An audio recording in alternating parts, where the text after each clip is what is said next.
Something that was also discussed at today's White House press briefing is the idea of fixing, changing election procedures in the country.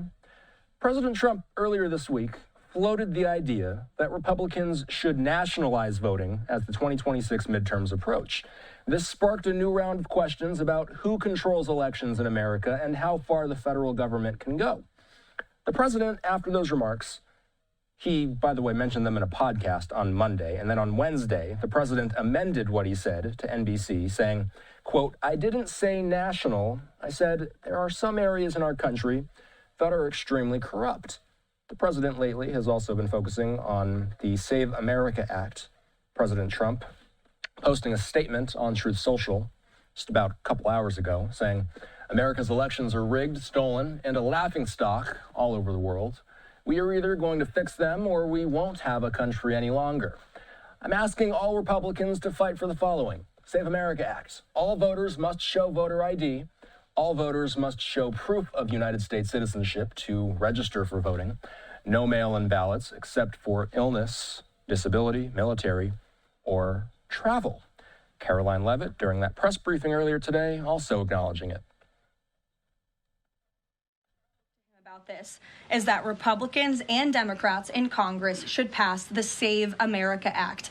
This piece of legislation is going to ensure that states are abiding by federal election law by removing non-citizens from their voter rolls. In addition, the Save America Act will require voter ID to vote, and it will require proof of citizenship to register to vote.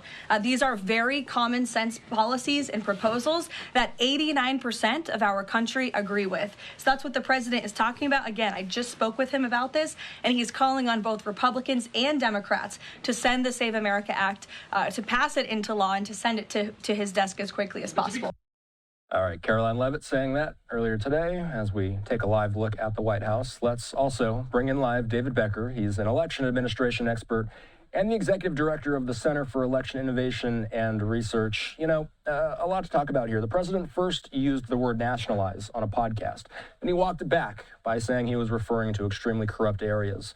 From an election administration standpoint, David, how different are those two claims in terms of policy implications? Well, it's hard to kind of parse exactly what the president might have meant there.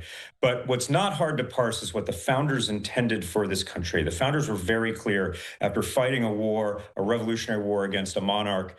They created the Constitution, and in that Constitution, they wanted to restrain executive power. They wanted to restrain executive excesses, and particularly in the area of elections.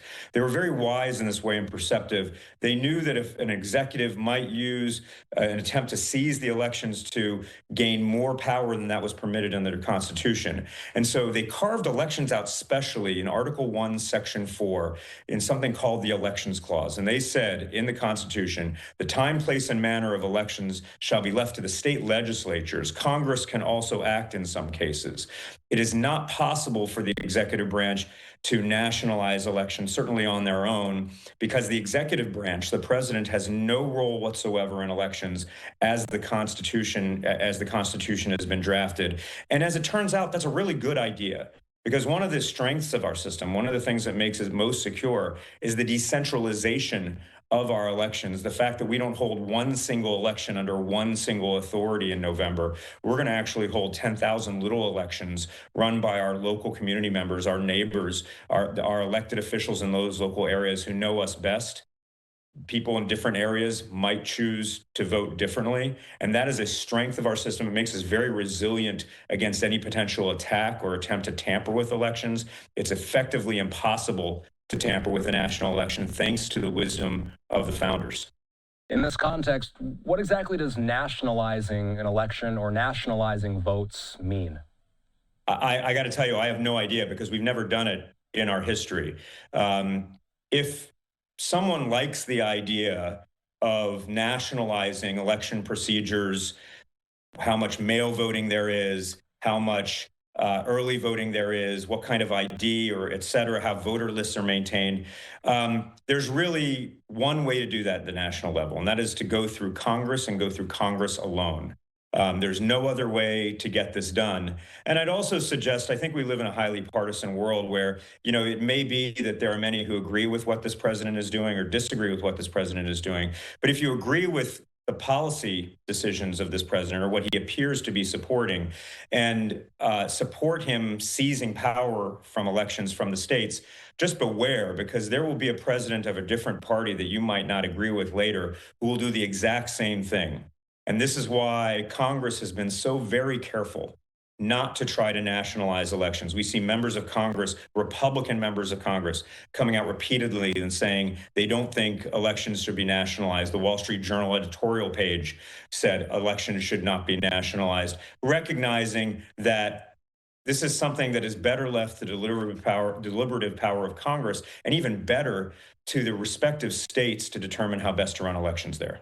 The president is calling for an end to most mail-in ballots with limited exceptions. How would rolling back mail voting affect turnout and administration in states that have used this for years? Well, mail voting has been around since at least the Civil War.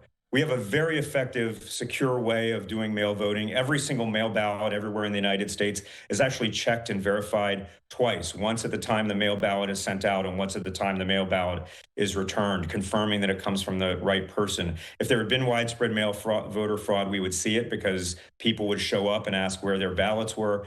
We're not seeing that at all. We have long time experience with mail voting.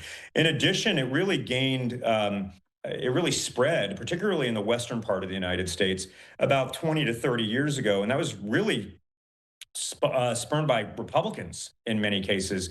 Because if you think about it, the people who are most likely to use mail are older, they're property owning, they might be rural. Those are the people that really need to rely upon mail. People might choose to vote by mail in more urban areas, but it'll be easier for them to get to their polling places. And it's highly likely that if mail voting was highly restricted, it's just as possible, and perhaps even more likely, that it could affect President Trump's own voters, Republicans, more than it would affect Democrats because they have more options on where to vote.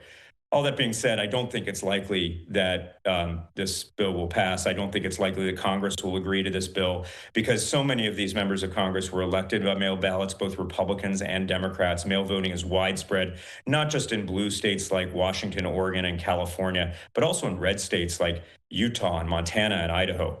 So I think we're going to see cooler heads prevail and, again, allow states to decide how much mail voting is proper for their states and how much in-person voting is proper. The second bullet point that the president put on social media says all voters must show proof of United States citizenship to register for voting. Supporters of proof of citizenship requirements say it is necessary to prevent non-citizens from voting. David, what does current data show about the scale of that problem in U.S. elections? Well, my organization has actually researched exactly what states have found with regard to finding non-citizens on their voter list. And also there's widespread reporting about what President Trump's own Department of Homeland Security has found in their analysis of voting lists. And the reality is that non-citizen registration is extremely rare. The Department of Homeland Security has reviewed about 49 to 50 million voter records in the United States. They have reported that of those 49 to 50 million, 99.98% are documented citizens, meaning 0.02% are possible non-citizens. And even those, based on what states have found, have even many of those are proven citizens, just that the DHS did not have that data. So we're seeing a very small number. I mean, the number of non-citizens on voter lists in places like Georgia is about 20 they found. They took them off. And more importantly, almost none of them have voted. That's understandable because on the one hand, if someone were to commit fraud, their big reward would be to cast one additional ballot in an election in which 150 million ballots were cast. But the risk for a non-citizen to register to vote or vote is not only prison, but also deportation, just a tremendously disproportionate risk, which is probably why we see this not really being a problem. I should also note that under current federal law that's been around since 2002, every single voter to register has to provide ID. They have to provide a driver's license number or a social security number, and that is checked against those databases to confirm the eligibility of those individuals. It's not It's very, very rare, but sometimes an accident happens. Sometimes a mistake happens. We found in Texas, for instance, there were people who got a driver's license legally as legal resident non-citizens, truthfully said they were non-citizens to the Texas DMV, and were nevertheless registered accidentally by that government agency. That's not their fault. They're actually victims of that situation. But we know, and the Wall Street Journal editorial page said the same thing today, non-citizen voting is not a significant problem in the United States. We don't need to look for a solution to fix this non-problem. So this week's conversation is happening against the backdrop of federal law enforcement activity involving election materials in Georgia's Fulton County. Looking ahead to the 2026 midterms, David, if this rhetoric continues, what's the biggest pressure point that you expect state and local election officials to face? Well, election officials around our country, the thousands of public servants, Republicans and Democrats, our neighbors who work as local clerks, staff in election offices, volunteers, poll workers, they're exhausted of this. They've been hearing lies about their work for years now. They've been hearing lies about the 2020 election, which is the most scrutinized election in American history. They have seen that election be criticized, even though every single court rejected every challenge. Everyone who lied about that election, who were sued for defamation, was held liable to the tune of about $1 billion total. And yet the lies persist. They somehow in 2020, these public servants managed the highest turnout in American history in the midst of a global pandemic. And their work withstood the most scrutiny of any election in world history. And yet they're still facing these lies. A Republican election official at a conference of secretaries of state in Washington, D.C. last week asked a White House official, when is the White House going to stop denigrating election officials? I hear this consistently from them. It makes their job very, very difficult. They already have a hard job. There may be a high turnout federal election this year. They're doing this with limited resources. The federal government used to support them with cybersecurity help. The Trump administration, one of its first acts was to get rid of all that cybersecurity help. And so they're trying to do more with less, while continued lies are putting stresses on the system as never before. All that being said, I go out in the field and I talk to election officials all the time. I talked to county election officials in Texas last month and in Colorado. I'm speaking with election officials in Florida and Arizona this month. And I will tell you that they're still ready, despite the additional workload, despite the threats and abuse, despite the challenges, despite the lack of resources. They can't wait to provide a convenient, easy, secure, safe voting experience for as many voters who want to express their voice in November. Thanks, David. Appreciate it. Thank you, Austin.